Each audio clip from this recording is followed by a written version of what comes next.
மதிக்க மாட்டேன், கடவுளுக்கு பயப்படவும் மாட்டேன், மனுஷனையும் மதிக்க மாட்டேன். இது எனக்கும் நல்லா தெரியும், இந்த ஊருக்காரங்களுக்கும் நல்லா தெரியும். ஆனாலும் இந்த அம்மா என்ன பண்றா, என்னை ஒவ்வொரு நாளும் வந்து தொந்தரவு செய்கிறபடியால் இவளுக்கு ஒரு நீதி செய்ய வேண்டும், இவளுக்கு நான் கண்டிப்பாக ஒரு நியாயம் செய்ய வேண்டும் என்று சொல்லி அவருடைய மனதை மாற்றிக்கொண்டு அந்த அம்மாவுக்கு நீதி செய்கிறார். அல்லேலூயா.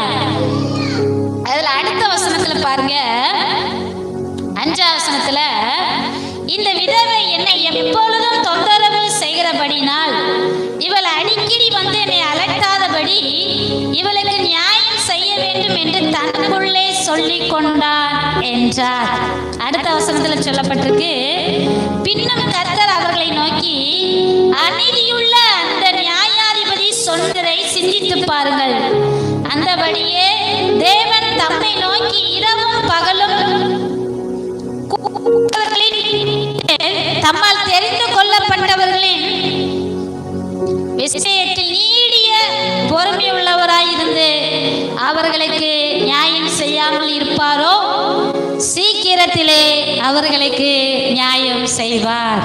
அல்லேலூயா, அல்லேலூயா. இன்னைக்கு கர்த்தர் உங்களுக்கு கொடுக்கிற வாக்குத்தத்தம், கர்த்தர் உங்களுக்கு சீக்கிரத்திலே நியாயம் செய்வார். ஆமென். அல்லேலூயா, அல்லேலூயா. எந்தெந்த விஷயத்துல நியாயம் கிடைக்கல, நீதி கிடைக்கல என்று சொல்லி நீங்கள் கலங்கி கொண்டு இருக்கிறீர்களோ, எதிர்பார்த்து கொண்டு இருக்கிறீர்களோ, உங்களுக்கு கர்த்தர் இன்னைக்கு கொடுக்கிறார். கர்த்தர் சீக்கிரத்திலே நியாயம் செய்வார், சீக்கிரத்திலே கர்த்தர் நியாயம் செய்கிறார், சீக்கிரத்திலே கர்த்தர் உங்களுக்கு நியாயம் செய்து விட்டார், நீதி செய்து விட்டார். ஆமென். அல்லேலூயா. இன்னைக்கு அந்த வேலை நடக்க ஆரம்பிச்சிச்சு. ஆமென். இன்னைக்கு அதனுடைய வேலை நடக்க ஆரம்பிச்சிட்டு நடந்துட்டு இருக்கு. சீக்கிரத்துல முடிஞ்சிடும். ஆமென். இன்னைக்கே முடிஞ்சிச்சு. ஆமென். அல்லேலூயா, அல்லேலூயா. இயேசு நமக்காக யாவையும் செய்து முடித்து விட்டார், நமக்காக நீதியும் செய்து விட்டார், முடித்து விட்டார். ஆமென்.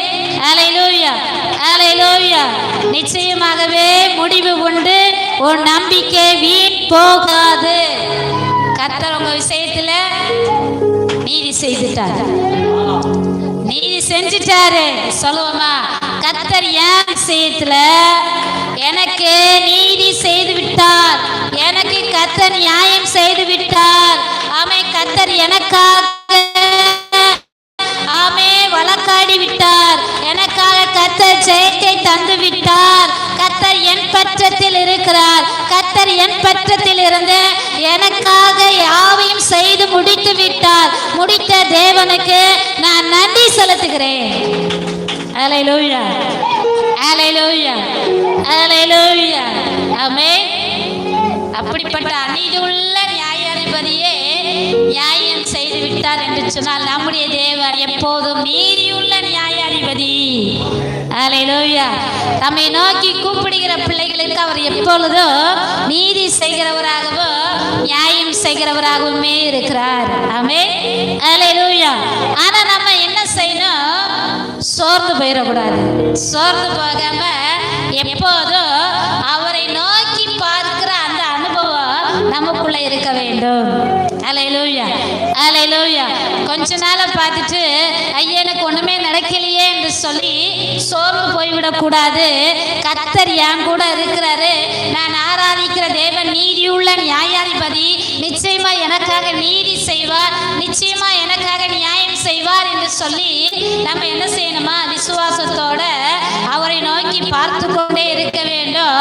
அப்பொழுது நம்ம நிச்சயமாக நம்ம வாழ்க்கையில ஜெயத்தை பெற்றுக்கொள்ள முடியும்.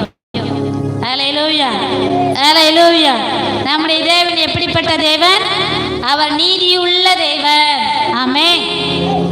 சீக்கிரத்திலே நமக்கு நியாயம் செஞ்சு விட்டுட்டார், நீதி செய்துட்டார், நமக்காக ஜெயத்தை தந்து விட்டார், நமக்காக அவர் வழக்காடி விட்டார்.